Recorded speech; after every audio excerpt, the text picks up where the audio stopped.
Powered by the Montana Television Network. Montana This Morning continues on Montana's News Leader. A tropical storm is supposed to turn into a hurricane when it makes landfall along Louisiana's coast today. I'm Laura Podesta with details on the emergency preparations. And the last stretch of the fall election begins today. What you can expect in some key Montana races, that's all ahead. Right at 6:30 on this Tuesday, Chet Lehman and Missy O'Malley with you. Our top story this half hour, we've learned overnight that Tropical Storm Gordon is forecast to be a hurricane when it makes landfall along the Gulf Coast. And that's expected to happen tonight. CBS's News' Laura Podesta tells us about emergency preparations. Tropical Storm Gordon is picking up steam as it heads toward Louisiana and Mississippi. Southeast Louisiana can expect to see heavy rain of 4 to 6 inches, possibly 7 inches of rain in some areas, along with storm surge of 3 to 5 feet is also possible. 200 National Guardsmen will be on the ground in Louisiana with boats, helicopters, and high water vehicles to help people who didn't have time to leave their homes. By this evening, the storm is expected to be felt in New Orleans, where Mayor LaToya Cantrell says emergency response plans have been activated. We've got the pumps and power we believe we need, again, to be safe and protect our residents. In Mississippi, residents are making sandbags to protect their homes. I'm just going for the safe part versus sorry, so I just want to be sure I'm blocking off around the doorways and such. Forecasters say the storm is expected to move inland over the lower Mississippi Valley on Wednesday.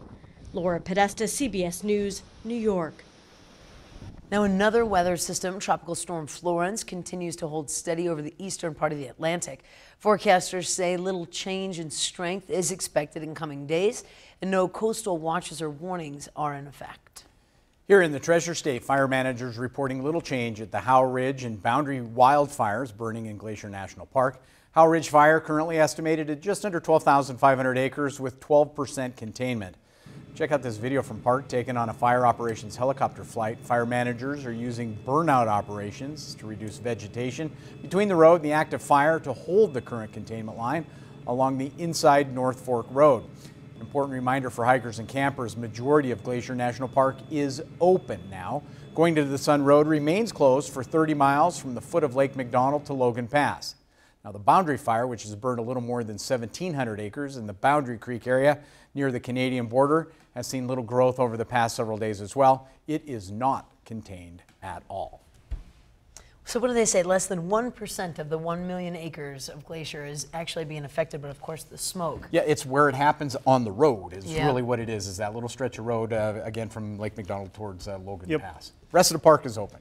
And we've been taking it for granted how nice it feels. And Matt's done his part, for goodness sake, giving us some good weather to go enjoy. The temperature's cool, the wind hasn't been horrible. Oh, that's good. Yeah. Temperatures this morning are a little crisp for the kids as they're heading out this morning. 40s, 30s for most areas. By the way, I wanted to give a shout out to Carol. It looks like the temperatures in your neighborhood right into those low 30s once again. Daytime highs should be building as you head into the afternoon.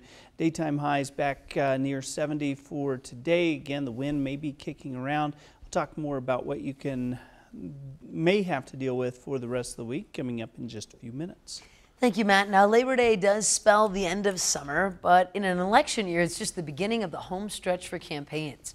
Montana has some big races this year, including one that's meant for visits for the state twice from the president. MTN's chief political reporter Mike Dennison gives us an overview of the political landscape and what to look for in these final 63 days of the campaign. The race everyone's watching in Montana is the U.S. Senate contest between Democratic incumbent John Tester and Republican challenger Matt Rosendale, the state insurance commissioner. Libertarian Rick Breckenridge also is in the race. President Trump will be in Billings on Thursday for his second campaign appearance on behalf of Rosendale. In this election year, Republicans are banking on the president's popularity in Montana. The exciting thing is to see the popularity of our president and the fact that his policies are working, and that bodes well, I think, for all Republican candidates, whether it's our local races all the way to the top. Rosendale has allied himself closely with Trump priorities such as tax cuts, less regulation, and cracking down on illegal immigration. Next on the ballot is the U.S. House race, where Republican Congressman Greg Gianforte is a favorite to win re-election. Democrat Kathleen Williams of Bozeman hopes to make it a race and perhaps pull a surprise, like she did in winning the Democratic primary this June. Libertarian Eleanor Swanson of Billings is in this contest too. Gianforte is all in with the president, making the election in Montana something of a referendum on Trump. The conventional wisdom says the president's party does poorly in midterm elections, and Trump is often a polarizing figure who can inspire the opposition. But Montana State political scientist David Parker says Trump and Republicans believe they can turn conventional wisdom on its head. The president's hoping that he can replicate what he did in 2016. He shocked everyone. He's hoping he can come here into some other races and shock everyone again and go against the grain, which is in midterm elections, usually the president's party gets punished. Democrats in Montana, however, say they're seeing a surge of enthusiasm to provide a counterbalance to the president and his less popular policies. Folks are knocking doors, they're making calls, they're talking to their neighbors, and we've seen unprecedented amounts of volunteers. I feel really good about where we are at this stage of the game. The two major parties will battle it out over other positions on the ballot this fall as well. Public Service Commission seats in northwest Montana and north central Montana, local House and Senate contests all across the state, and a statewide contest for clerk of the Supreme Court. And this year's Montana election features two big money contests involving ballot issues. Initiative 185 raises tobacco taxes and makes permanent Montana's Medicaid expansion program, which ensures 100,000 low-income adults. And Initiative 186 would impose new water regulations on future hard rock mines. So not every campaign will hinge on how you feel about President Trump. But whether you're a fan or a foe, you can bet the president will cast a long shadow over what happens here this election year. Reporting from Helena, Mike Dennison, MTN News. Those absentee ballots will be mailed out just 6 weeks from today. Shifting gears just a little bit, it's been just a few days since a proposed grizzly hunt in Wyoming was set to start. On Thursday, U.S. District Court Judge Dana Christensen put a 2-week hold on the proposed event to better allow plaintiffs to present its case. Now, back in 2017, U.S. Fish and Wildlife Service removed Yellowstone grizzlies from the endangered species list. After an overwhelming response, the state of Wyoming created a lottery for those who wanted to hunt the bears. Some say the delay is for the best. Others say it's delaying the state's right to its management of bear populations.